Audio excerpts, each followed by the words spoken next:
The dust-filled horizon swallowed the last rays of the setting sun as Katherine Harrington squinted through the golden haze, the distant rumble growing into a terrifying roar that seemed to shake the very earth beneath her wagon. It was 1875 in the New Mexico Territory, and what had begun as a routine journey was about to become the moment that would forever alter the course of her life. Catherine Kate, to those who knew her well, had left St. Louis 3 weeks prior, bound for Santa Fe with determination as her only steady companion. At 22, she possessed the kind of quiet resilience that came from losing both parents to influenza the previous winter. Their modest estate had been liquidated to pay debts, leaving her with just enough to purchase a wagon, 2 horses, and supplies to start anew. Her aunt had offered a position helping with her dressmaking business in Santa Fe, and Kate had eagerly accepted, longing for purpose and a fresh beginning in the Western Territories. The journey had been arduous but manageable until now. Kate's hands gripped the reins tighter as the rumbling intensified. Turning to look over her shoulder, her breath caught in her throat. A massive cloud of dust rose from the earth like an angry spirit, and within it, she could make out the dark, thundering forms of hundreds of cattle, their horns flashing like silver daggers in the fading light. "Dear God," she whispered, her voice trembling as she flicked the reins desperately. Her 2 horses responded with increased speed, but she knew with sickening certainty they couldn't outpace a stampede. The wagon lurched precariously as a wheel struck a rock, nearly toppling her from her seat. The cattle were gaining ground with terrifying speed. Kate could hear their snorting breath, feel the earth trembling beneath the wagon's wheels. Panic clawed at her throat as she realized there was nowhere to turn, nothing but open range stretched in every direction. The horses, sensing the danger, whinnied in terror, their pace becoming erratic as they tried to escape the oncoming herd. In the chaos, Kate didn't immediately notice the lone rider approaching from the east, his silhouette cutting through the dust like a knife. It was only when he drew closer, expertly maneuvering his stallion alongside her wagon, that she saw him tall and broad-shouldered, his face partially obscured by a bandana pulled up against the dust. "Jump!"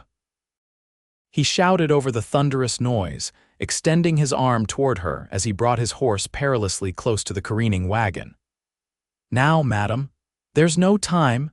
Kate hesitated for only a heartbeat, her gaze darting between the approaching stampede and the stranger's outstretched hand. The decision made itself as the lead steer appeared through the dust mere yards behind her wagon. She released the reins and lunged toward the cowboy, feeling his strong grip catch her wrist and pull her from the driver's seat with surprising strength. The world spun as she was lifted through the air and landed firmly in front of him on his saddle. His arm wrapped securely around her waist as he veered his horse sharply away from the path of the stampede. The wagon she'd abandoned was overtaken seconds later, the sound of splintering wood lost in the deafening roar as cattle trampled it to pieces. Kate clung to the saddle horn, her heart pounding as the stranger pushed his horse hard, galloping perpendicular to the stampede's path until they reached the relative safety of a rocky outcropping. Only when they'd stopped, and the thundering herd had passed, leaving destruction in its wake, did she finally look up at the face of her rescuer as he pulled down his bandana. His eyes were the color of a summer storm, gray-blue and intense beneath the shadow of his wide-brimmed hat. A day's worth of stubble darkened his jaw, and there was a thin scar running along his right cheekbone. He couldn't have been more than 28, but something in those eyes spoke of experiences beyond his years. "Xavier Jameson," he said simply, his voice a low rumble that somehow calmed her racing heart. "Most folks call me Zav." Catherine attempted to regain her composure, acutely aware of his arm still secured around her waist. "Katherine Harrington," she replied, her voice steadier than she expected. I don't know how to thank you, Mr. Jameson. You saved my life." "No need for thanks, Miss Harrington. Couldn't rightly leave you to face that stampede alone." His eyes scanned the horizon where her wagon now lay in ruins. "Though I reckon your situation's not much improved." Those were Blackwell cattle. That outfit's been nothing but trouble since they moved into the territory. Katherine felt a wave of despair wash over her as she looked at the scattered remnants of everything she owned. Her clothes, her mother's silver mirror, the small cache of money sewn into her traveling bag all gone. "Everything I had was in that wagon," she said quietly, fighting to keep her voice from breaking. Xavier's expression softened. "My ranch is about 3 miles east. Nothing fancy, but you're welcome to shelter there until we figure out your next steps."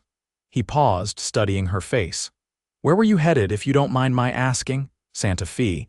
My aunt runs a dressmaking shop there." He nodded thoughtfully. "Santa Fe's still a good 4 days' ride." His gaze returned to the wreckage. "I'll come back tomorrow to see what can be salvaged. For now, let's get you somewhere safe before nightfall." As Xavier turned his horse eastward, Katherine found herself wondering at the strange twist of fate that had brought this man racing across her path at precisely the moment she needed saving. She had no way of knowing then that the destruction of her wagon would lead to the building of something far more precious. Xavier's ranch came into view just as dusk settled over the land, a modest single-story house with a barn and corral beside it. It wasn't grand, but it was well-maintained, speaking to the character of its owner. "It's not much," Xavier said as he helped Katherine down from the horse, his hands lingering at her waist perhaps a moment longer than necessary. "But it's home." "It's lovely," she replied honestly, taking in the neat fence line and the smoke curling from the chimney. As they approached the house, the door swung open, and an older man with weathered features stepped onto the porch. His silver hair was tied back, and his eyes remarkably similar to Xavier's narrowed curiously at the sight of Katherine. "Didn't expect you back so soon, son," the man said, his gaze moving between them. "And certainly not with company." "Pa, this is Miss Katherine Harrington," Xavier explained. "Her wagon was caught in the Blackwell stampede. Miss Harrington, this is my father, Henry Jameson." Katherine stepped forward, offering a respectful nod. "I apologize for imposing, Mr. Jameson. Your son quite literally saved my life today." The older man's expression softened. "No imposition at all, Miss Harrington. Any friend of my son's is welcome here." He cast a knowing glance at Xavier, "Though I suspect you two aren't exactly old acquaintances." Xavier cleared his throat. "Miss Harrington was on her way to Santa Fe when the stampede hit. I figured she could stay with us until we can recover what's left of her belongings and make arrangements for the rest of her journey." Henry nodded, stepping aside to allow them entry. "Of course. Marion left some stew before heading home, should still be warm." The interior of the ranch house was simple but comfortable, a main room with a stone fireplace, a solid wooden table with chairs, and a few well-worn but quality pieces of furniture. Doorways led to what Katherine presumed were bedrooms, and a cooking area occupied one corner of the main room. "Marion is our housekeeper," Xavier explained as he removed his hat and hung it on a peg by the door. "Comes in a few days a week. My mother passed when I was 15. "I'm sorry," Katherine said softly, remembering her own recent loss. Henry busied himself ladling stew into bowls. "Sit, please. You must be exhausted after such an ordeal." Katherine sank gratefully into a chair, suddenly aware of how her muscles ached from the tension of the day. As Xavier took the seat across from her, she noticed a framed photograph on a side table, a much younger Henry with a beautiful dark-haired woman and a boy who could only be Xavier. "Your mother was beautiful," Katherine observed. Xavier's gaze followed hers to the photograph, and something in his expression softened. "She was Spanish blood, hence my name. She insisted on it, much to Pa's initial confusion." "Your father adapted," Henry chuckled, placing bowls of stew before them. "Though I did manage to convince her against Xavier Enrique Francisco Jameson, which was her first proposal." The small moment of levity helped ease some of the day's tension, and Katherine found herself smiling despite everything. As they ate, Xavier asked measured questions about her journey from St. Louis, and she told them about her aunt's dressmaking business in Santa Fe. "I've been sewing since I was a girl," she explained. "My mother taught me. I'm hoping to eventually open my own shop, but for now, I'm grateful for the opportunity to work with my aunt." "Admirable," Henry commented. "Too many folks come west looking for easy fortune. A trade and a willingness to work hard will serve you better than any gold rush dream." After the meal, Henry excused himself to turn in for the night, leaving Xavier and Katherine alone by the fire. For a moment, silence stretched between them, comfortable despite their brief acquaintance. "I can't stop thinking about my things," Katherine admitted finally. "It seems foolish with everything that happened, but there were items that belonged to my parents, things I can't replace." Xavier studied her face in the firelight. "We'll head out at first light. Stampede spread things far and wide, but you'd be surprised what survives." He leaned forward, his forearms resting on his knees. "How long has it been since you lost them?" Katherine looked up, surprised by his perception. "Just this past winter. How did you know?" "The way you spoke about their things." "That kind of loss leaves marks a person learns to recognize when they've felt it themselves." He gestured toward the photograph. "My mother died of fever 10 years ago. There are days it feels like yesterday." Katherine nodded, understanding perfectly. "Does it ever stop hurting?" "No," Xavier answered honestly. "But you build a life around the empty spaces. Eventually, you find moments when you're not thinking about the hurt at all, and that's its own kind of healing." His candor was refreshing, and Katherine found herself sharing things she hadn't spoken of since leaving St. Louis, her father's failed investments that had left her nearly penniless, her decision to journey west rather than accept a loveless marriage proposal from her father's business associate, a man nearly 30 years her senior. "He said it was the sensible choice," she explained, staring into the fire. "That at 22 I should be grateful for such an offer, given my circumstances." Xavier's jaw tightened. "Some men confuse desperation with consent. You made the braver choice."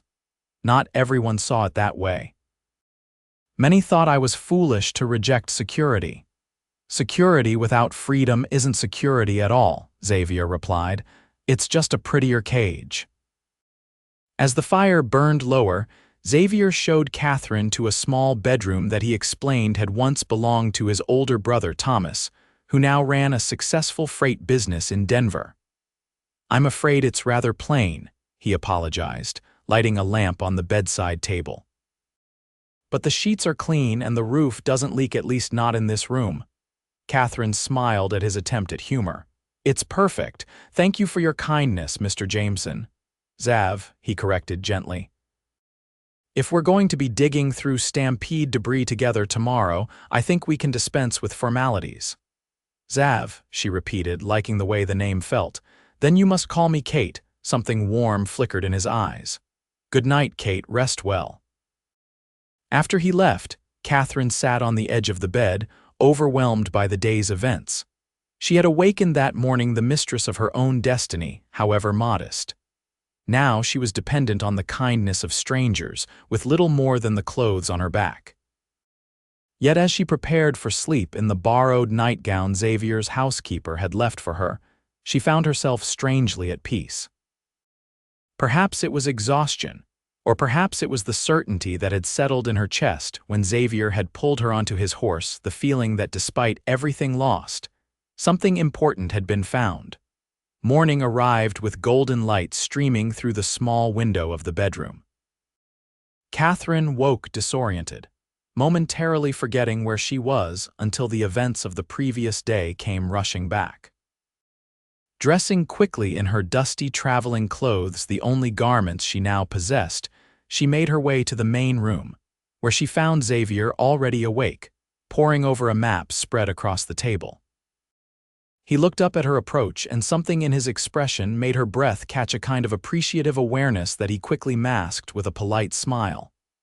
"Good morning," he greeted. "I hope you slept well." "Better than I expected to," she admitted, tucking a strand of hair behind her ear.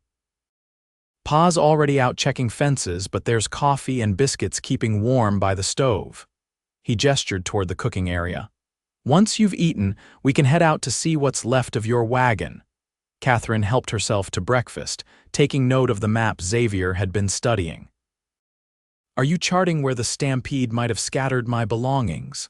Xavier nodded, tracing a line with his finger. Cattle ran this direction based on what we saw yesterday. Your wagon was hit here. He marked an X on the map. Items tend to get dragged along or kicked outward. If we search this area, he circled a region with his finger, we might recover some of your things. His methodical approach gave Katherine a spark of hope. After breakfast, they set out on horseback, Xavier insisting she ride his gentlest mare while he took his usual stallion. The morning was cool, and the landscape seemed impossibly peaceful compared to the chaos of the previous evening. As they rode, Xavier pointed out features of the land where the best grazing was, which distant mountains had names, how to identify water sources by the types of vegetation that grew nearby. His knowledge spoke of a deep connection to this place, a belonging that Katherine found herself envying. How long has your family been here? She asked as they rode side by side. Pa came out from Tennessee after the war, the big one between the states, Xavier explained. He was a Union man in Confederate territory, which made life difficult. He headed west, worked cattle drives for a few years, then staked his claim on this land before I was born. Met my mother in a small settlement that's not even there anymore. She'd come north from New Mexico with her brother's family. They crested a small rise and Xavier pointed to a distant cluster of buildings. That's the Blackwell spread. Came here about 2 years ago from Texas. Malcolm Blackwell has 4 sons, all cut from the same rotten cloth as their father. They've been pushing boundaries since they arrived, literally and figuratively. You think the stampede was deliberate? Katherine asked, recalling his comment from the day before. Xavier's expression hardened. Can't prove it, but Blackwell's been trying to force out smaller ranchers. A few mysterious stampedes, water sources that suddenly dry up, fences cut in the night. Nothing that can be pinned directly on them, but everyone knows. They continued riding, and soon the devastating path of the stampede became evident: trampled earth, scattered vegetation, and eventually, pieces of Katherine's wagon. They dismounted, and Xavier began methodically searching the area, occasionally stooping to retrieve items half buried in the dirt. Katherine's heart leaped when he uncovered her traveling bag, torn but still containing some of her clothing.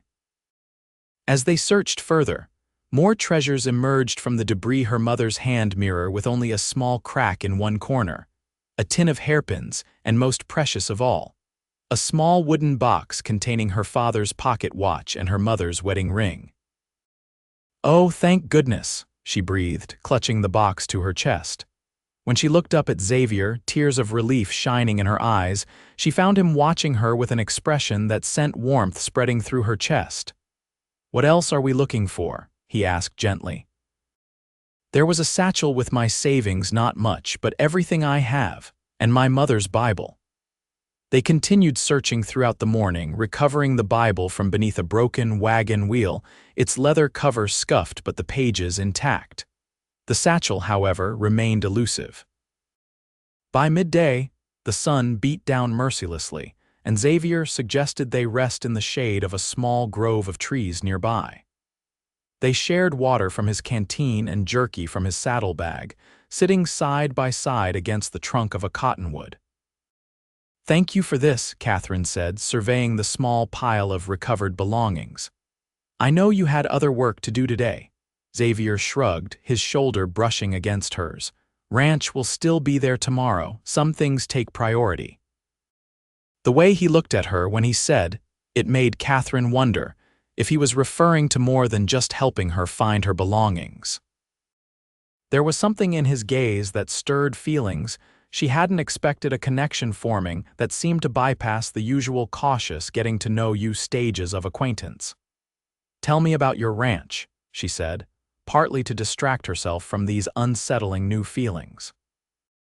Xavier's face lit up as he spoke about his hopes for expanding his herd, the new breeding stock he'd acquired the previous spring, and his experiments with different grazing techniques. His passion was evident in every word, and Katherine found herself captivated not just by what he said, but by the man himself, his intelligence, his obvious care for the land and animals, the way his hands moved expressively as he spoke. They were about to resume their search when the sound of approaching horses drew their attention. 4 riders appeared on the horizon, heading directly toward them. Xavier's expression darkened as he got to his feet, positioning himself slightly in front of Katherine. "Blackwells," he said quietly. "Stay close to me." The riders approached, dust billowing behind them. The man in the lead was in his late 50s, heavy-set with a gray, streaked beard and cold eyes that assessed Xavier and Katherine with open contempt.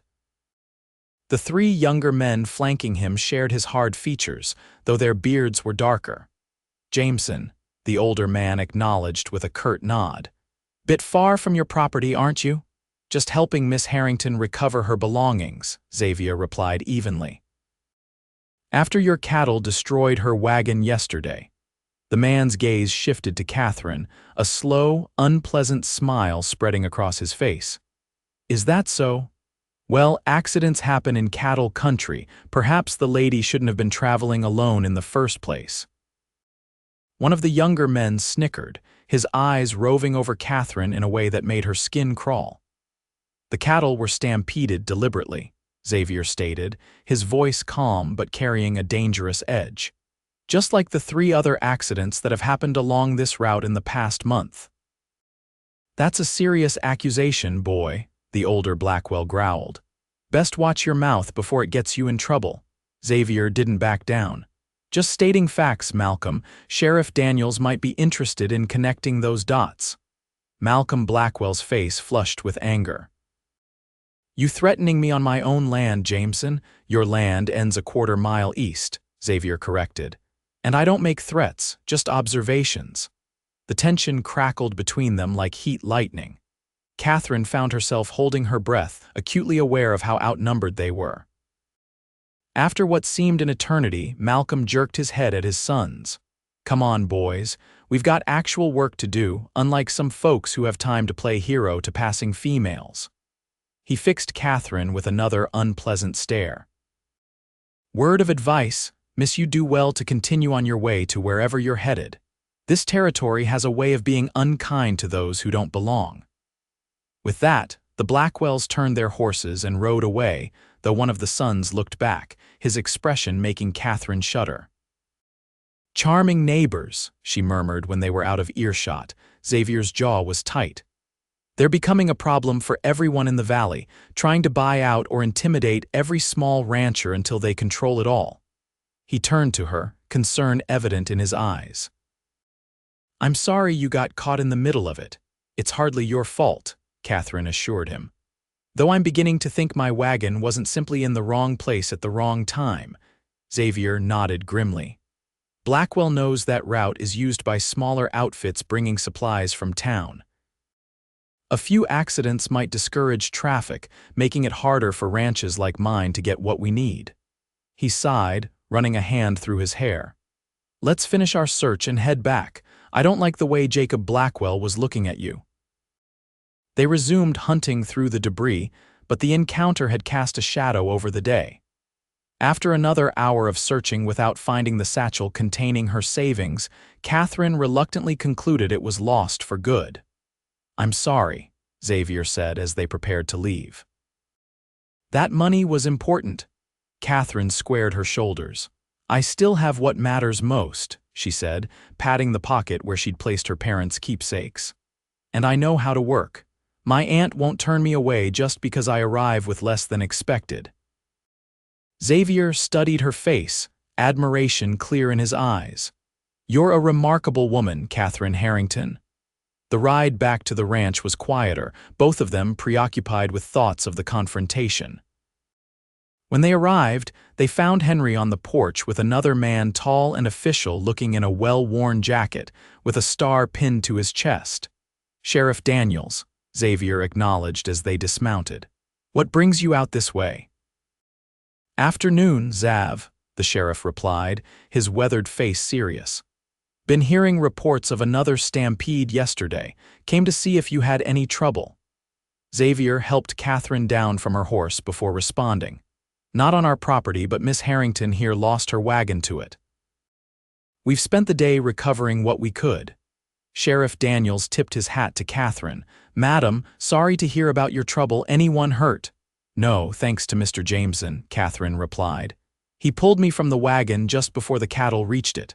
The sheriff's eyebrows rose. "That's so? Well, Xav always did have a knack for being in the right place at the right time." He turned back to Xavier. "Fourth incident this month, getting hard to call it coincidence."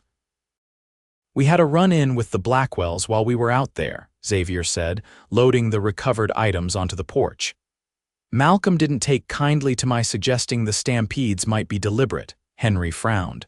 "You confronted Malcolm directly. Xav, that man is dangerous." "So am I when pushed," Xavier replied evenly. "Besides, he needs to know people are connecting the dots." Sheriff Daniels sighed, rubbing his jaw. "I understand your frustration, but I need evidence, not just patterns. No one's seen Blackwell or his boys actually starting these stampedes." "Maybe it's time someone kept a closer watch," Xavier suggested. The sheriff gave him a warning look. "Don't go playing vigilante, Xav. That's a quick way to end up dead or in my jail." He turned to Katherine. "Where were you headed, miss?" "Harrington," she supplied, "to Santa Fe. My aunt owns a dressmaking shop there." "Well, the stage comes through Crescent Junction every Thursday. That's your best bet now, unless you've got other arrangements." Xavier stepped forward. "She'll stay with us until then. It's the least we can do." The sheriff's gaze moved between them, a knowing look that made Katherine's cheeks warm. "That's mighty hospitable of you, Xav." He replaced his hat. "I'll continue asking around about these stampedes. In the meantime, everyone should stay alert. Blackwell's been too quiet for too long means he's planning something." After the sheriff departed, Henry insisted they all come inside for a proper meal. As they ate, conversation turned to the upcoming cattle drive to Dodge City, which Xavier and Henry were preparing for. "We leave in 3 weeks," Henry explained. "Taking our market-ready steers north. It's a hard journey, but the prices are better than selling locally, especially with Blackwell trying to undercut everyone." "Who watches the ranch while you're gone?" Katherine asked. "Our foreman, Ellie, and a couple of hands stay behind," Xavier answered. "It's not ideal, especially with the Blackwells stirring up trouble, but we need the sale money to get through winter." As evening fell, Katherine helped clean up after dinner, insisting it was the least she could do given their hospitality. When Henry retired for the night, she found herself alone with Xavier again, sitting on the porch swing watching the stars emerge. "The sheriff seemed to think highly of you," she observed. Xavier smiled slightly. "He and my father fought together in the war. He's known me since I was born." He turned to look at her, his face half illuminated by the lantern light spilling from the window. "What about you? Anyone special waiting for you in Santa Fe besides your aunt?" Katherine shook her head. "No one. My aunt is my only family now. No suitors. Hard to believe a woman like you traveled all this way without breaking a few hearts." His directness should have shocked her, but Katherine found his honesty refreshing after the careful social dances of St. Louis society. "There was someone once. It ended badly." She hesitated, then added, "He wanted a wife who would be content with needlepoint and dinner parties. I wanted more." "And now, what do you want now?" The question hung in the air between them, weighted with possibilities. Katherine considered her answer carefully. "To build something that's mine," she finally said. "A business, a home, a life that I've chosen rather than one that was chosen for me." Xavier nodded slowly. "A worthy ambition, and you?" she asked. "What does Xavier Jameson want from life?" He leaned back, his eyes reflecting the starlight. "To grow something worthwhile, to leave this land better than I found it." He paused. "And lately, I've been thinking it might be nice to have someone to share it with. The right someone." The way he looked at her when he said it made Catherine's heart beat faster. 3 days ago, she would have dismissed such rapid feelings as foolishness. Now, sitting beside this man who had literally plucked her from disaster, she wasn't so certain. There was something between them, a connection that defied the brevity of their acquaintance. "It's getting late," she said softly, suddenly needing space to sort through her confusing emotions. "I should turn in." Xavier nodded, standing to help her up from the swing. "Of course. Tomorrow I'll take you into town, get you some supplies to replace what was lost. The general store won't have much, but it'll be enough until you reach Santa Fe." His consideration touched her. "That's very kind, but I don't have money to consider it a loan," he interrupted gently. "You can repay me when you're settled and your dressmaking makes you rich." His smile was teasing and Katherine found herself returning it. "A loan, then, thank you." As she turned to go inside, Xavier caught her hand. The touch sent warmth spiraling up her arm. "I'm glad you're here, Kate," he said simply, "despite the circumstances that brought you." She looked up at him, suddenly very aware of how close they were standing. "So am I," she admitted, surprised by how true it was. For a moment she thought he might kiss her. His gaze dropped briefly to her lips before returning to her eyes. Instead, he squeezed her hand once and released it. "Good night, Kate. Good night, Xav." The following morning brought blue skies and a breeze that carried the scent of sage. Xavier had business to attend to with his cattle, so Henry accompanied Katherine into Crescent Junction, a small settlement that served as the commercial center for the surrounding ranches. The town consisted of one main street with a general store, a saloon, a small hotel, the sheriff's office, and a few other essential businesses. Katherine was acutely aware of the curious glances from townsfolk as Henry introduced her as Miss Harrington, who will be staying with us until Thursday's stage. The general store offered basic supplies, fabric, thread, a few ready-made garments, and toiletries. Henry insisted on being generous with the loan, and by midday, Katherine had acquired enough necessities to see her through until Santa Fe. As they loaded their purchases into Henry's wagon, a woman approached them well-dressed in a manner that suggested Eastern origins, perhaps 40 years old with intelligent eyes and a warm smile. "Henry Jameson," she greeted. "Twice in 1 month. The town gossips will talk." Henry chuckled, the tips of his ears reddening slightly. "Clara, good to see you. This is Miss Katherine Harrington. She's staying with us until the stage comes through. Lost her wagon in that stampede yesterday." Clara's expression turned sympathetic as she extended her hand. "Clara Wilson. I run the hotel and serve as the town's doctor when needed. I'm so sorry about your wagon, Miss Harrington." "Please call me Katherine," she replied, liking the woman immediately. "It was fortunate that Mr. Jameson's son was nearby." Clara's eyes sparkled with interest. "Xavier rescued you." "How gallant," she turned to Henry, "and how is that handsome son of yours, still working himself to exhaustion?" "Every day," Henry confirmed. "Some things never change." "Well, you must both join me for dinner at the hotel tomorrow evening," Clara declared. "I insist. The cook has been experimenting with recipes from back east, and I need honest opinions." Henry hesitated, glancing at Katherine. "That's very kind, but we'd be delighted," Katherine interjected, sensing an opportunity to repay some of the Jamesons' kindness. "Wouldn't we, Mr. Jameson?" Henry looked momentarily surprised before nodding. "Yes, of course. Thank you, Clara." As they drove back to the ranch, Katherine noticed Henry seemed preoccupied. "Mrs. Wilson seems lovely," she ventured. Henry's hands tightened on the reins. "Clara's a fine woman. Came west with her husband 15 years ago. He passed on from consumption about 5 years back. She stayed on, built that hotel into something special." There was something in his tone that caught Katherine's attention.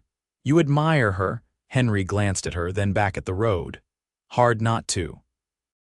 She's got more grit than most men I know.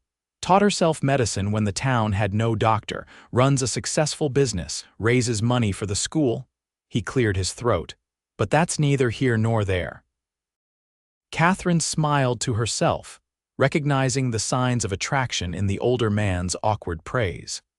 It seemed romance might be in the air for more than one Jameson. When they returned to the ranch, they found Xavier in the corral, working with a spirited young horse. Katherine paused to watch him, impressed by his patient yet firm approach. The horse, initially skittish, gradually responded to his quiet commands and gentle hands. "He has a way with them," Henry remarked, coming to stand beside her. "Gets it from his mother." She could gentle the wildest Mustang with just her voice. "He's very patient," Katherine observed. Henry nodded. "Patience, consistency, kindness with clear boundaries works with horses and people alike." He gave her a meaningful look before heading inside with their purchases. Xavier noticed them then, calling out a greeting as he secured the horse and approached the fence. His shirt clung to his shoulders, damp with exertion, and his face was flushed with the effort of the training session.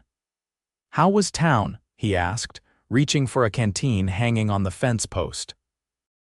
Katherine found herself momentarily distracted by the way his throat moved as he drank. "Productive," she managed. "Your father was very generous with that loan."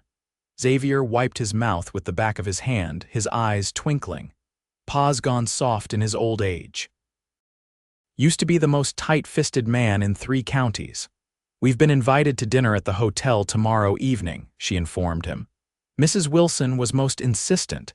Xavier's eyebrows rose and a slow grin spread across his face. "Clara invited Pa to dinner, did she? Well, well." "She invited all of us," Katherine corrected. "Sure she did," Xavier replied, still grinning. "But I'd wager it's Pa's company she's most interested in." He leaned against the fence post.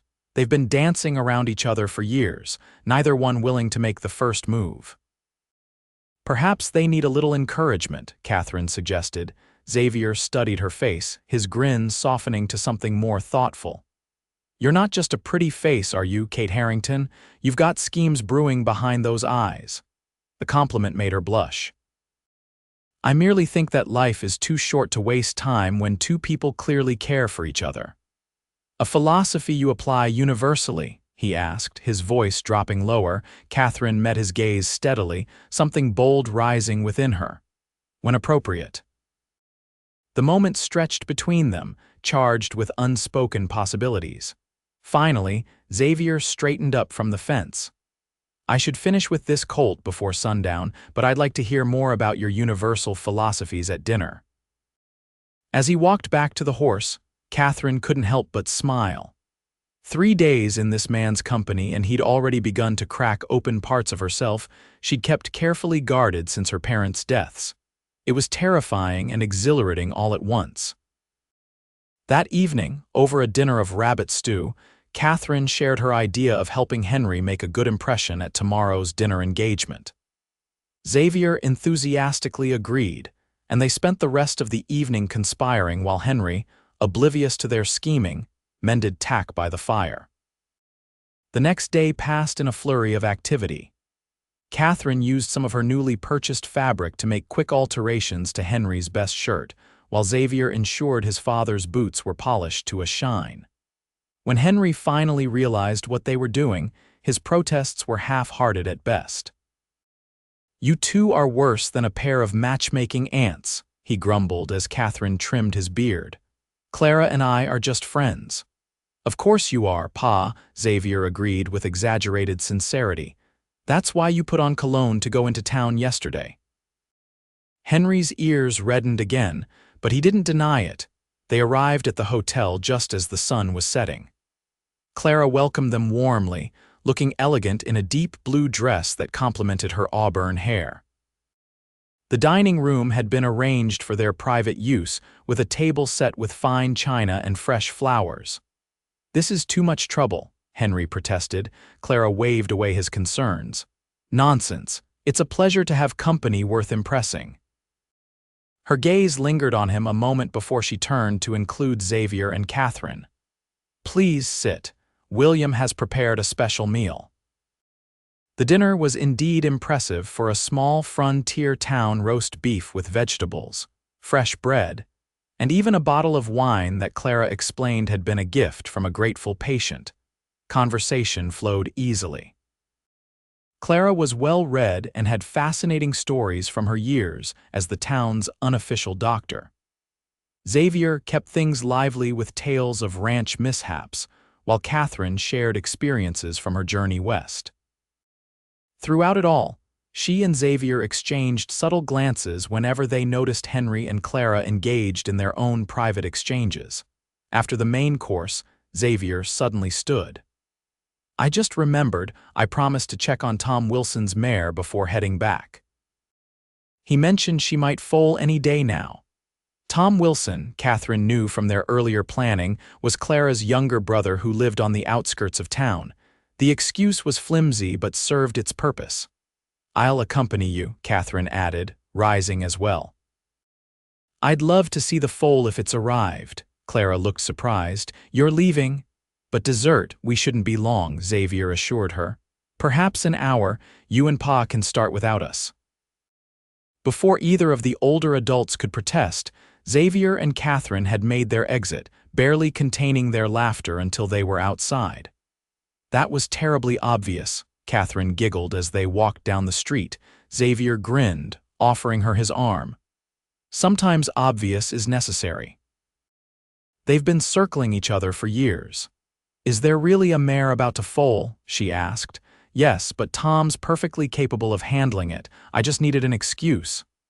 He guided her toward a small park area at the end of the main street. "I thought we might enjoy a walk while they have some time alone." The night was perfect for its stars brilliant overhead, a gentle breeze carrying the scent of wildflowers, and just enough moonlight to illuminate their path. As they strolled, Katherine was acutely aware of Xavier's arm beneath her hand, the solid strength of him beside her. "Tell me more about your plans for Santa Fe," he said as they walked. Katherine described her hopes for eventually opening her own shop, specializing in fashionable dresses with practical adaptations for frontier life. "Women out here need clothing that allows them to work and move, but they shouldn't have to sacrifice beauty for function." Xavier listened intently, asking thoughtful questions that showed genuine interest in her ambitions. When she finished, he stopped walking and turned to face her, his expression serious in the moonlight. "You're going to be successful," he said with certainty. "You have vision and determination. Those are rare qualities." The genuine belief in his voice touched her deeply. "Thank you, that means a great deal." They continued walking, the conversation shifting to Xavier's plans for the ranch innovations he wanted to implement, breeding strategies to improve his herd, ways to make the operation more efficient. "The Blackwells are making things difficult," he admitted. "They control most of the water access north of here, and they've been gradually raising the fees for cattle drives crossing their land. If they succeed in driving out the smaller ranchers, they'll have a monopoly in this territory." "Isn't there anything the law can do?" Katherine asked. Xavier sighed.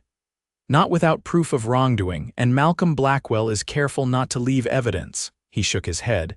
"But enough about Blackwell, we have more pleasant matters to discuss." "Such as?" Katherine prompted, her pulse quickening at the intensity in his gaze. "Such as how I find myself thinking about you at the most inopportune moments," he said quietly. "When I should be focusing on cattle or fences or 100 other things, I find myself wondering what you're doing, what you're thinking." The confession stole her breath. "Xav, I know it's fast," he continued. "We've known each other all of 4 days. You're leaving for Santa Fe in 2 more. By all reasonable measures, I should keep these thoughts to myself." He stopped walking again, turning to face her fully. "But reasonableness seems to have abandoned me where you're concerned." Katherine's heart pounded in her chest. "I've been having similar difficulties with reasonableness," she admitted, a smile tugged at the corner of his mouth. "Have you? Very much so." Xavier's hand came up to gently touch her cheek. "I don't want you to go to Santa Fe," he said softly, "and I have no right to ask you to stay." Katherine leaned slightly into his touch. "No, you don't." She paused, gathering her courage, "but I find myself wishing you would ask anyway." For a moment they stood frozen in the moonlight, the weight of unspoken possibilities hanging between them. Then, with aching slowness, Xavier leaned down and pressed his lips to hers. The kiss was gentle at first, a question more than a demand. When Katherine responded, sliding her hands up to his shoulders, it deepened into something more urgent, more revealing. His arms encircled her waist, drawing her closer as the world narrowed to just this moment, just this man. When they finally parted, both slightly breathless, Xavier rested his forehead against hers. "I'm not normally this impulsive," he murmured. Katherine smiled. "Nor am I. Perhaps we bring it out in each other. A dangerous combination, or an exciting one." Xavier laughed softly, pressing another quick kiss to her lips before offering his arm again. "We should head back before they send a search party." As they walked back toward the hotel, Katherine felt as though she were floating slightly above the ground. Everything had changed in the space of a kiss, yet nothing had been resolved. She was still bound for Santa Fe in 2 days' time, still determined to pursue the independence she'd dreamed of. Yet now there was Xavier, a man unlike any she'd known, offering possibilities she hadn't allowed herself to consider. When they returned to the hotel, they found Henry and Clara sitting close together at the table, deep in conversation. Both looked up with slightly guilty expressions when Xavier and Katherine entered. "No foal yet," Xavier announced casually. "Tom says it might be another day or two," Clara nodded, a knowing gleam in her eye as she took in their slightly flushed faces. "We saved you some apple pie. Though it might be cold by now."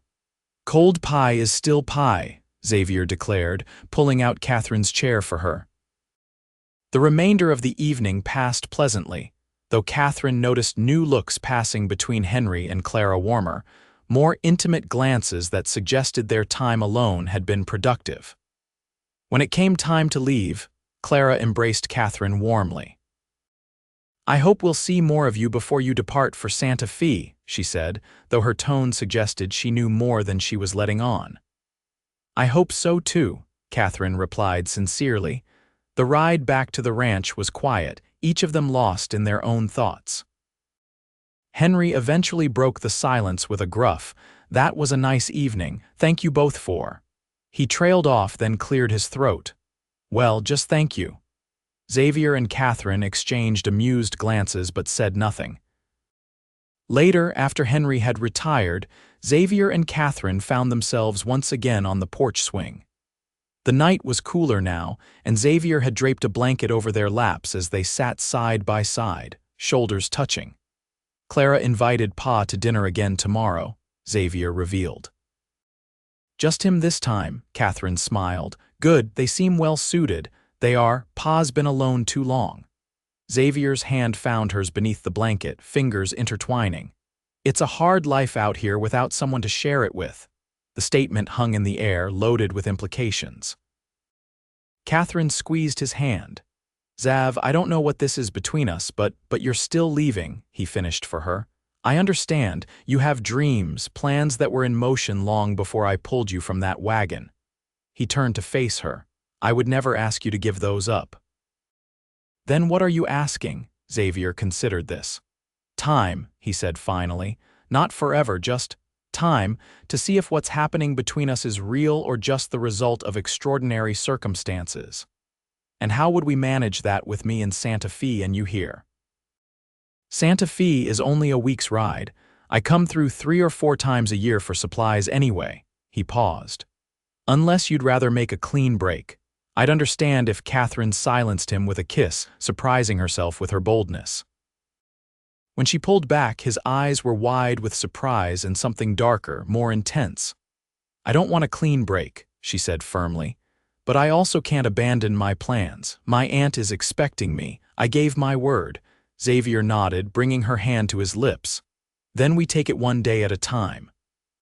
See where it leads." It wasn't a perfect solution, but it felt right, a balance between honoring her independence and acknowledging the unexpected connection they'd formed. As they sat together under the stars, Katherine allowed herself to imagine possibilities she hadn't considered before, a life that somehow combined her ambitions with this newfound connection. The next day dawned with an unexpected complication. Katherine woke to the sound of raised voices from the main room. Dressing quickly, she emerged to find Xavier and Henry in heated discussion with Sheriff Daniels. "What's happening?" she asked, noting the grim expressions on all three men's faces. Xavier turned to her, his expression softening slightly. "The Blackwells filed a complaint. They're claiming cattle theft, specifically that I stole calves from their herd and rebranded them," Katherine gasped. "That's ridiculous." "Of course it is," Henry growled. "It's retaliation for Xav confronting Malcolm about the Stampede." Sheriff Daniels sighed heavily. "I know it's likely false, but I have to investigate. Malcolm's demanding I inspect your herd today." "Fine," Xavier said tersely. "Inspect away." "You won't find a single Blackwell brand on this property." "It's not that simple," the sheriff explained. "Malcolm's claiming you altered the brands. That takes an expert to detect, and the nearest one is in Santa Fe." Henry slammed his fist on the table. "This is harassment, plain and simple." "I agree," the sheriff conceded. "But my hands are tied. Either I bring in an expert or I take Xavier in for questioning while we sort this out." Katherine's blood ran cold at the implication. "You'd arrest him based on an accusation with no evidence." "Not if I can help it," Sheriff Daniels assured her. "Which is why I'm suggesting a third option. Xavier rides to Santa Fe immediately to bring back the brand inspector. It'll take about 2 weeks round trip, but it's better than sitting in a cell." Xavier rubbed his jaw, thinking. "And in the meantime, I tell Malcolm the investigation is proceeding and that you've gone to fetch the inspector yourself as a show of cooperation." The sheriff looked uncomfortable. "It's not ideal, but it buys us time." Henry and Xavier exchanged looks. "When would I need to leave?" Xavier asked. "Today, as soon as possible." The implications struck Katherine all at once. Xavier would be traveling to Santa Fe, the very place she was bound for, but his journey would begin immediately while she still had to wait for Thursday's stage. As if reading her thoughts, Xavier turned to her. "Kate could come with me," he suggested. "She's headed to Santa Fe anyway. This way she wouldn't have to pay for the stage." Sheriff Daniels raised an eyebrow but nodded. "That would work. 2 travelers are safer than 1 these days." Katherine's mind raced. Traveling alone with Xavier would be improper by Eastern standards, but frontier pragmatism often overruled such concerns. More importantly, it would give them more time together before she settled into her new life. "I'll go," she decided. "If Mr. Jameson doesn't object to the company." Henry waved away the formality. "After all this, I think we're well past Mr. Jameson, don't you?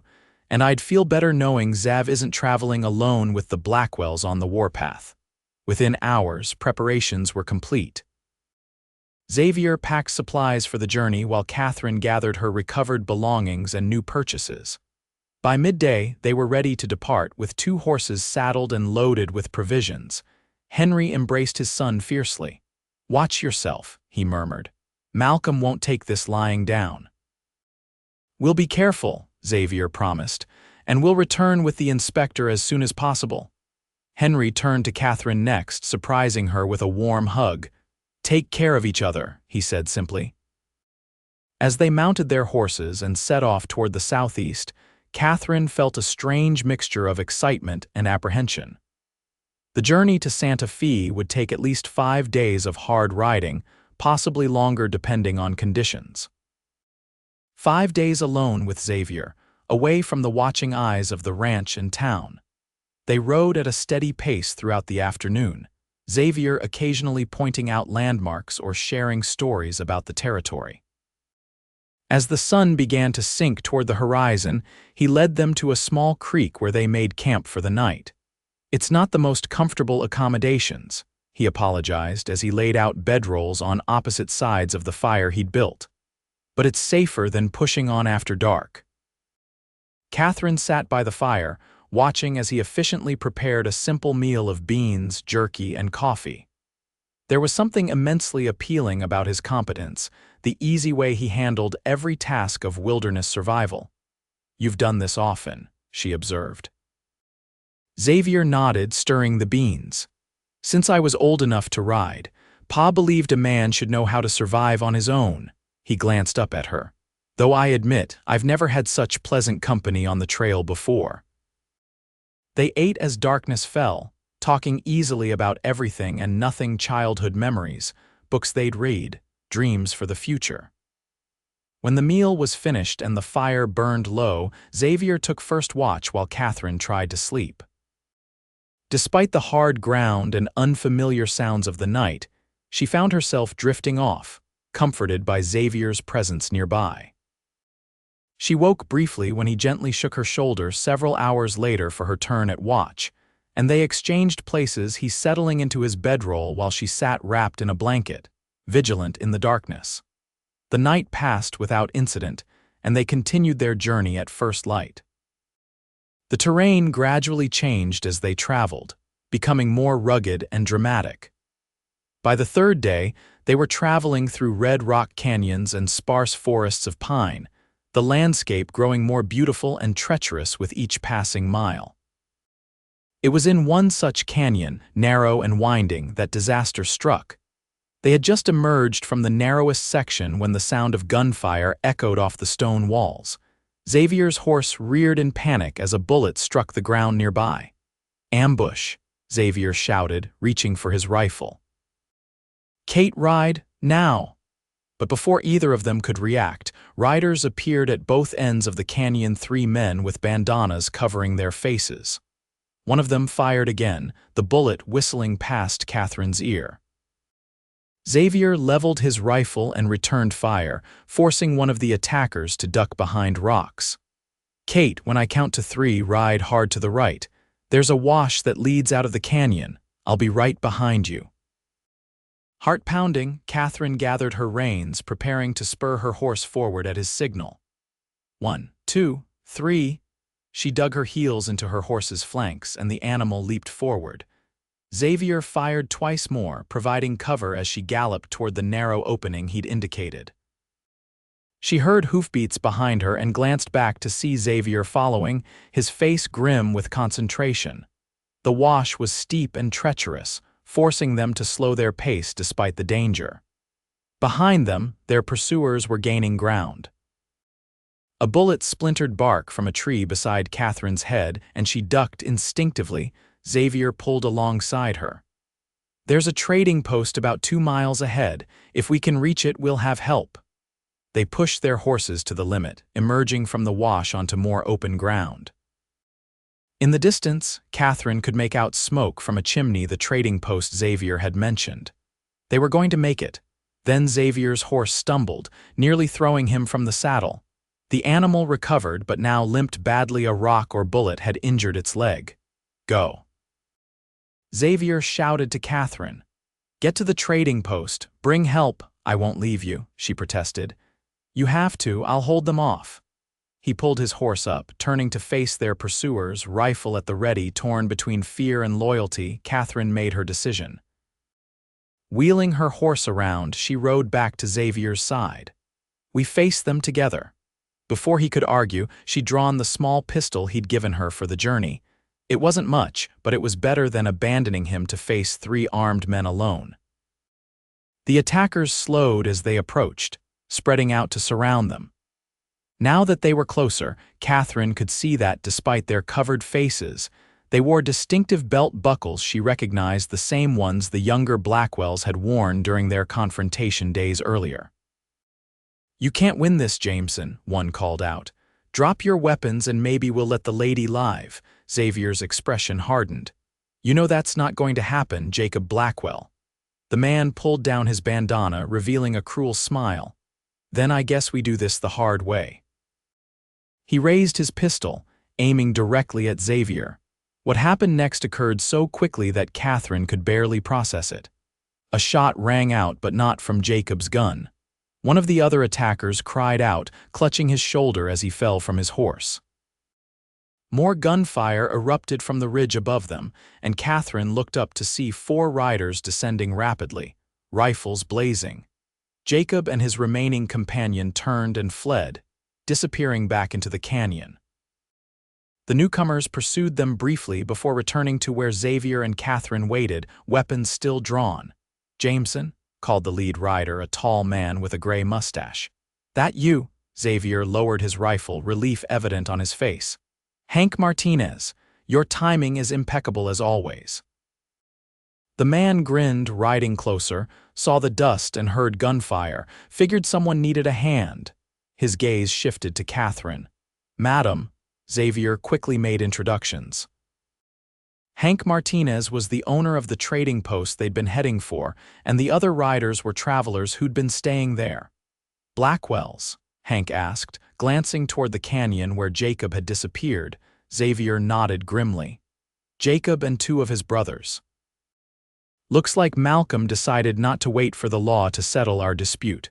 Hank spat on the ground. "That family's been nothing but trouble since they arrived.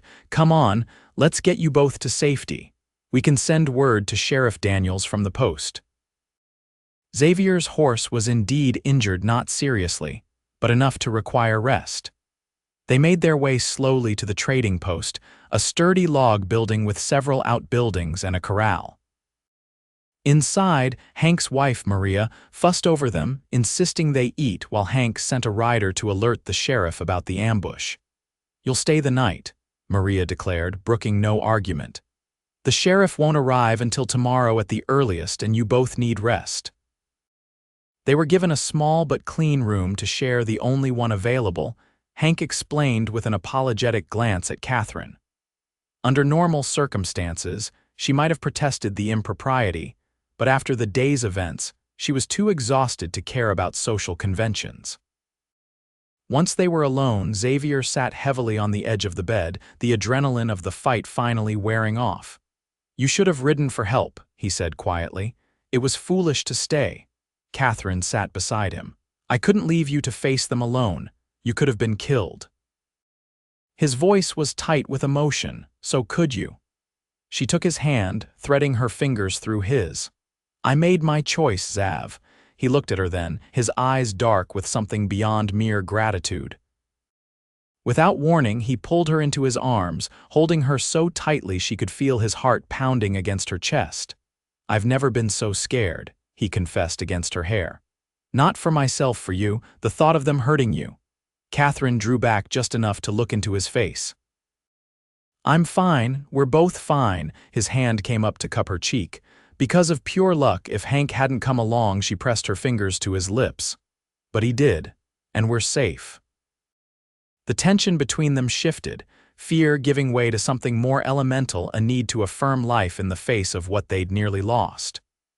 When Xavier's lips found hers this time, there was nothing gentle or questioning about the kiss. It was raw, urgent, a claiming and being claimed. Katherine responded with equal fervor, her hands sliding into his hair, pulling him closer. Somewhere in the back of her mind, a voice whispered cautions about propriety and restraint, but it was drowned out by the pounding of her heart and the certainty that had been growing since the moment he'd pulled her from her wagon. Xavier broke the kiss first, his breathing ragged. "Kate," he murmured, resting his forehead against hers, "we should stop." She knew he was right. Despite the strength of their feelings, they were still relative strangers, still finding their way toward whatever future they might build together. To rush now, in the emotional aftermath of danger, might be something they'd regret. "You're right," she agreed, though she made no move to leave his embrace. "But I don't want to," he laughed softly, pressing a more gentle kiss to her forehead. "Neither do I. But I respect you too much to let fear and relief make our decisions." He drew back slightly. "When if we ever take that step, I want it to be because we've chosen each other fully, not because we're grateful to be alive." His restraint only made her love him more, and with a jolt, Katherine realized that was indeed what she was feeling. Love, impossible as it seemed after less than a week's acquaintance. Yet there it was, as real and undeniable as the man before her. "You're a good man, Xavier Jameson," she said softly. "I'm trying to be," he replied. "For you." They slept that night in the narrow bed, fully clothed but wrapped in each other's arms, finding comfort in simple proximity after the day's dangers. Morning brought Sheriff Daniels, grim-faced and accompanied by 2 deputies. He took their statements about the ambush, his expression darkening as Xavier described recognizing Jacob Blackwell. "This gives me what I need," he said finally. "Attempted murder is a far cry from cattle rustling. I'll be paying a visit to the Blackwell Ranch today with plenty of armed company." "And the brand inspection?" Xavier asked. "Still necessary to clear your name officially, but no longer urgent. You two continue to Santa Fe as planned. By the time you return with the inspector, this should all be settled." Relief washed over them both. Xavier's horse had recovered enough for light travel, and after thanking Hank and Maria for their hospitality, they resumed their journey towards Santa Fe, albeit at a slower pace. The remainder of the trip passed without incident, though they remained vigilant, weapons close at hand. They talked more openly now about their growing feelings, cautiously exploring the possibility of a future together despite the complications of distance and different ambitions. "Your shop in Santa Fe," Xavier mused as they rode side by side through a grove of cottonwoods. "It doesn't have to be permanent. There's a growing settlement near our ranch. It could use a good dressmaker." Katherine considered this. "And your ranch? Could it accommodate a woman with business aspirations beyond keeping house?" Xavier smiled. "I think any business would thrive with you running it, and I'd be proud to have a wife who's known for more than just being my wife." The casual mention of marriage hung in the air between them, neither acknowledging it directly but both aware of its significance. On the afternoon of the 5th day, they crested a rise and saw Santa Fe spread before them, a sprawling town of adobe buildings with the distinctive architecture of its Spanish and Mexican heritage. Katherine felt a strange mixture of emotions: excitement at reaching her destination, sadness that their journey together was ending, and anxiety about what would happen next. As if sensing her thoughts, Xavier reached across to take her hand. "This isn't an ending," he said quietly, "just a pause." Katherine squeezed his hand in response. "A pause," she agreed. They rode into town as the sun began its descent, casting long shadows across the dusty streets. Xavier knew the way to Katherine's aunt's shop from previous visits to Santa Fe, and they made their way through the busy thoroughfares until they reached a neat adobe building with a sign reading "Harrington Fine Dressmaking." A bell jingled as they entered, and a slender woman in her 50s looked up from where she was arranging fabric. Her eyes widened in surprise. "Katherine, is that you? We weren't expecting you until next week, Aunt Eliza," Katherine greeted her, stepping forward to embrace the older woman. "Yes, there was a change of plans. This is Xavier Jameson, he's..." She hesitated, unsure how to describe what Xavier had become to her. "A friend who helped your niece when her wagon was destroyed in a stampede," Xavier supplied smoothly, extending his hand. "It's a pleasure to meet you, Mrs. Harrington. I've heard much about you." Eliza Harrington took his hand, her sharp eyes missing nothing as she glanced between them. "Mr. Jameson, thank you for assisting my niece. I hope the journey wasn't too arduous." "It had its moments," Katherine admitted with a small smile. "But we managed." After explaining the circumstances that had brought them to Santa Fe earlier than planned, including Xavier's need to find the brand inspector, Eliza insisted he stay for dinner. "You must tell me everything," she declared. The letter Katherine sent mentioned nothing about stampedes or rescues. The small apartment above the shop was cozy and well-appointed, reflecting Eliza's successful business. Over a simple but delicious meal, they shared an edited version of their adventures, omitting the more dangerous and personal aspects. Eliza was a keen observer, however, and Katherine wasn't surprised when her aunt cornered her in the kitchen as they cleared the dishes. "That young man is in love with you," she stated matter-of-factly, "and unless I'm very much mistaken, you return the feeling." Katherine felt her cheeks warm. "It's complicated, Aunt Eliza. Love usually is." The older woman's expression softened. "He seems like a good man, solid. Not like that pompous banker your father wanted you to marry. He is, but I've only known him a week." Eliza laughed softly. I knew your Uncle James for 3 days before I agreed to marry him. Sometimes the heart recognizes what the mind takes longer to accept. She patted Catherine's cheek.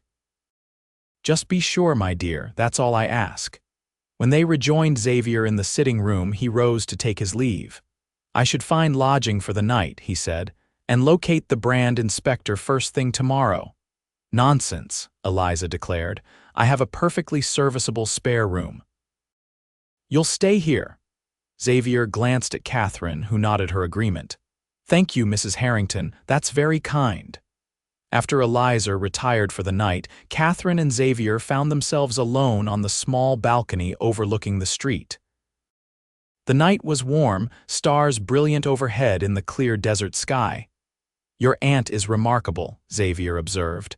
I see where you get your determination, Katherine smiled. She's been a force of nature for as long as I can remember. After my uncle died, everyone expected her to sell the business and return east. Instead, she expanded it. Xavier took her hand, his thumb tracing patterns on her palm. Kate, I need to ask you something, and I want you to answer honestly. Her heart quickened. All right. These feelings between us, they're intense, perhaps unnaturally so because of the circumstances that brought us together. Before I leave to return home, I need to know if you think they're real, if what we've started has a chance of lasting. Katherine considered his question carefully. It would be easy to get swept away in romance and passion, to mistake gratitude and attraction for something deeper. But looking into Xavier's eyes, she knew with certainty that what she felt went beyond those surface emotions. Yes, she said simply, I believe they're real. I believe we have a chance. She paused. But I also need time, Xav. Time to establish myself here, to fulfill my commitment to my aunt, to be sure that I'm not abandoning my own dreams in pursuit of new ones. Xavier nodded, bringing her hand to his lips. Then time is what you'll have. I'll return to the ranch with the inspector, clear my name, and deal with the Blackwell situation. And then, if you're willing, I'll come back to Santa Fe in 3 months' time. His eyes held hers steadily. Not to take you away, but to see where we stand. To see if what we've found is strong enough to build a future on. 3 months, Katherine agreed, and letters between, as many as the post can carry. They sealed the agreement with a kiss that held both promise and restraint, and acknowledgement of what had begun between them and patience for what might yet develop. The following morning, Xavier located the brand inspector and explained the situation. The man agreed to return with him to examine the Jameson herd, though he warned it would take several days to prepare for the journey. For the next 3 days, Xavier divided his time between preparations for the return trip and spending every possible moment with Katherine. He accompanied her and Eliza to social gatherings, helped in the shop when an extra pair of hands was needed, and in the evenings, they walked through Santa Fe, learning the city and each other. On the eve of his departure, Xavier took Katherine to dinner at the finest restaurant in Santa Fe. Afterward, as they strolled back toward Eliza's shop under a canopy of stars, he stopped suddenly, turning to face her. I had a whole speech prepared, he said, a nervous smile playing at his lips, about timing and patience in building foundations. But now that the moment's here, I find I can't remember a word of it. Katherine's heart began to race as he took both her hands in his. I know we agreed on time and letters and a proper courtship, he continued, and I still want all of that. But I also want you to know with absolute certainty what my intentions are. He took a deep breath. I love you, Katherine Harrington. I didn't expect to find you, certainly not in the middle of a cattle stampede, but now that I have, I can't imagine my life without you in it. Tears pricked at Katherine's eyes. Xav, please, let me finish before I lose my nerve entirely. He reached into his pocket and withdrew a small silver ring. This was my mother's. Pa gave it to me before we left, said he knew from the moment he saw us together that it was time to pass it on. Xavier held the ring between them, a simple band with a small pearl set in the center. I'm not asking you to wear it now. I'm not asking for promises or commitments. I'm only asking that you keep it as a token of what I feel and what I hope we might build together. Katherine looked from the ring to Xavier's face, her vision blurring with tears. "I love you too," she whispered, the words coming easily, naturally. "I think I have since you pulled me from that wagon." Xavier's face lit with a smile that seemed to outshine the stars overhead. "Then will you accept this? Not as an engagement ring, not yet, but as a promise that when I return in 3 months I'll ask you properly." Katherine extended her hand, allowing him to place the ring in her palm. "I'll keep it safe," she promised, "and when you return I'll have an answer for you." They shared one last lingering kiss before continuing their walk, both aware that tomorrow would bring separation but confident now in the foundation they had built. The next morning's farewell was bittersweet. The brand inspector waited patiently as Xavier embraced Katherine one final time on the steps of Eliza's shop. 3 months, he murmured against her hair. "I'll be counting the days," she replied. As Katherine watched him ride away, the small weight of his mother's ring in her pocket reminded her that this was not an ending, but a beginning. The path that had started with a stampede thundering toward her wagon had led her not just to safety, but to a love she hadn't known she was seeking. 3 months later, when Xavier returned to Santa Fe, Katherine was waiting. Her answer, when he finally asked his question properly on one knee in Eliza's garden, was an immediate and joyful yes. They were married the following spring in Crescent Junction, with Henry and Clara, now courting openly, standing proudly beside them. Sheriff Daniels, who had successfully prosecuted the Blackwells for their crimes, served as an honored guest. The brand inspector's investigation had indeed cleared Xavier's name, and with the Blackwell threat removed, the valley's smaller ranchers had formed a cooperative to protect their mutual interests. Xavier's innovations were bringing prosperity to the Jameson ranch, while Katherine's dressmaking skills had found eager customers in Crescent Junction, where she opened a small shop of her own. They built their life together on that foundation of mutual respect and shared dreams, Xavier supporting Katherine's business ambitions. Katherine bringing her creativity and determination to the challenges of ranch life.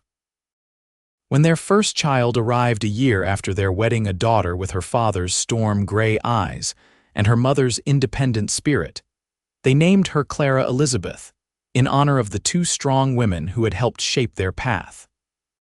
And on quiet evenings, sitting on the porch of the ranch house they had expanded to accommodate their growing family, they would sometimes speak of that fateful day when a stampede had thundered toward a solitary wagon, and a cowboy had ridden through chaos to lift a young woman to safety. It was, they agreed, the most fortunate disaster of their lives. Years passed, and the Jameson ranch flourished under their combined care. Katherine's dressmaking business expanded to include designs for practical yet fashionable riding clothes for women, gaining recognition throughout the territory. Xavier's breeding program produced cattle that thrived in the harsh conditions of the high desert, commanding premium prices at market. They weathered the challenges that came their way: drought years, economic downturns, the inevitable conflicts of 2 strong-willed people building a life together. But through it all, their foundation held firm, strengthened by the memory of how they had begun, with courage, with rescue, with the recognition of something extraordinary in each other. And when their grandchildren gathered around to beg for stories, their favorite was always the one that began with a stampede thundering toward a wagon, and a cowboy who rode through danger to lift their grandmother to safety.